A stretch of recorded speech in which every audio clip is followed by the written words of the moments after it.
ನಮ್ಮ ಡಾರ್ಲಿಂಗ್ ಕೃಷ್ಣ ಅವರು ಡೈರೆಕ್ಷನ್ ಮಾಡಿ ಆಕ್ಟಿಂಗ್ ಮಾಡಿರುವ ಲವ್ ಮಾಕ್ಟೇಲ್ 3 ಮೂವಿ ಕೂಡ ಯುಗಾದಿ ಹಬ್ಬದಂದೇ ಅಷ್ಟೊಂದು ಸದ್ದು ಗದ್ದಲ ಇಲ್ಲದೆ ಸೈಲೆಂಟ್ ಆಗಿ ರಿಲೀಸ್ ಆಯಿತು. ಆದರೆ ಈಗ ಕೆಲವು ಕಾರಣಗಳಿಗಾಗಿ ತುಂಬಾ ಸದ್ದು ಮಾಡುತ್ತಿದೆ. ಕಾಂಟ್ರವರ್ಸಿ ಕ್ರಿಯೇಟ್ ಮಾಡಿರುವ ಆ ರೀಸನ್ಗಳೇನು?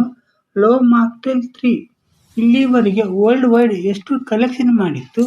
ಈ ಮೂವಿ ಗೆಲ್ತಾ ಸೋಲ್ತಾ?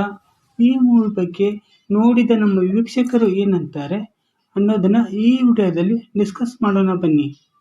ಅದಕ್ಕೂ ಮೊದಲು ನೀವು ಇನ್ನೂ ನಮ್ಮ ಯೂಟ್ಯೂಬ್ ಚಾನಲ್ಗೆ ಸಬ್ಸ್ಕ್ರೈಬ್ ಆಗಿಲ್ಲ ಎಂದಾದರೆ ಈ ಕೂಡಲೇ ಸಬ್ಸ್ಕ್ರೈಬ್ ಆಗಿ ಪಕ್ಕದಲ್ಲಿ ಕಾಣುವ ಬೆಲ್ ಐಕಾನ್ ಬಟನ್ ಪ್ರೆಸ್ ಮಾಡಿ. ಡಾರ್ಲಿಂಗ್ ಕೃಷ್ಣ ಮತ್ತು ಮಿಲನಾ ನಾಗರಾಜ್ ಇಬ್ಬರೂ ಸೇರಿ ನಿರ್ಮಾಣ ಮಾಡಿರುವ ಲವ್ ಮಾಕ್ಟೇಲ್ ಮೊದಲ ಮತ್ತು ಎರಡನೇ ಭಾಗ ಬಾಕ್ಸ್ ಆಫೀಸಲ್ಲಿ ದೊಡ್ಡ ಜಾದೂ ಮಾಡಿದವು. ಆ ಎರಡು ಮೂವಿಗಳು ದೊಡ್ಡ ಸಕ್ಸಸ್ ಕಂಡ ನಂತರ ಈ love mocktail sequel love mocktail 3 ಮೂಲಕ ಮತ್ತೆ ಒಂದು ಒಳ್ಳೆ ಕಾಂಟೆಂಟ್ ಮೂಲಕ ಬಂದಿದ್ದಾರೆ. ಸೈಲೆಂಟ್ ಆಗಿ ಬಂದು ಒಳ್ಳೆಯ ಸೌಂಡ್ ಮಾಡ್ತಾ ಇರುವ ಈ ಮೂವಿ ರಿಲೀಸ್ ಆದ ಎಲ್ಲ ಕಡೆ ಒಂದು ಡೀಸೆಂಟ್ ಓಪನಿಂಗ್ ಪಡೆದುಕೊಳ್ಳುತ್ತೆ. ಫಿಲಂ ನೋಡಿದ ಜನ ಎಲ್ಲ ಈ ಮೂವಿ ಬಗ್ಗೆ ಒಳ್ಳೆಯದನ್ನು ಮಾತಾಡ್ತಾ ಇದ್ದಾರೆ. ಫ್ಯಾಮಿಲಿ ಸಮೇತ ಎಲ್ಲರೂ ಕೂತು ನೋಡುವಂತ ಈ movie best family entertainer film ಅಂತಾನೆ ಹೇಳ್ಬಹುದು.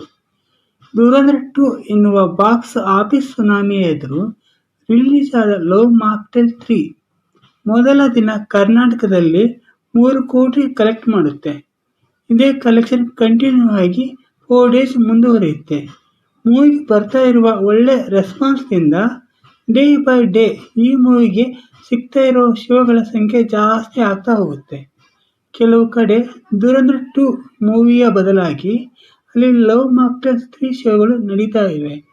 ವೀಕ್ ಡೇಸ್ ಅಲ್ಲಿಯೂ ಸಹ ಕಲೆಕ್ಷನ್ ಕಮ್ಮಿ ಆಗದೇನೆ 1 ಕೋಟಿ ಆಸುಪಾಸು ಡೀಸೆಂಟ್ ಕಲೆಕ್ಷನ್ ಮಾಡ್ತಾ ಇದೆ. ಹಾಗೆ ವರ್ಲ್ಡ್ ವೈಡ್ ಶೋಗಳು ಸಹ ನಡೀತಾ ಇವೆ. ಲಾಸ್ಟ್ 10 ಡೇಸ್ ಅಲ್ಲಿ ಲವ್ ಮಾಕ್ಟೇಲ್ 3 15 ಕೋಟಿ ಥಿಯೇಟ್ರಿಕಲ್ ಬಿಸ್ನೆಸ್ ಮಾಡಿದೆ.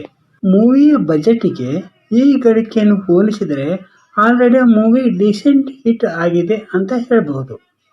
ಮತ್ತೆ ಈಗಿನ ಬಾಕ್ಸ್ ಆಫೀಸ್ ಕಲೆಕ್ಷನ್ ಹಾಗೆ ಕಂಟಿನ್ಯೂ ಆಗುವ ಎಲ್ಲ ಒಳ್ಳೆಯ ಲಕ್ಷಣಗಳು ಕಾಣಿಸ್ತಾ ಇವೆ.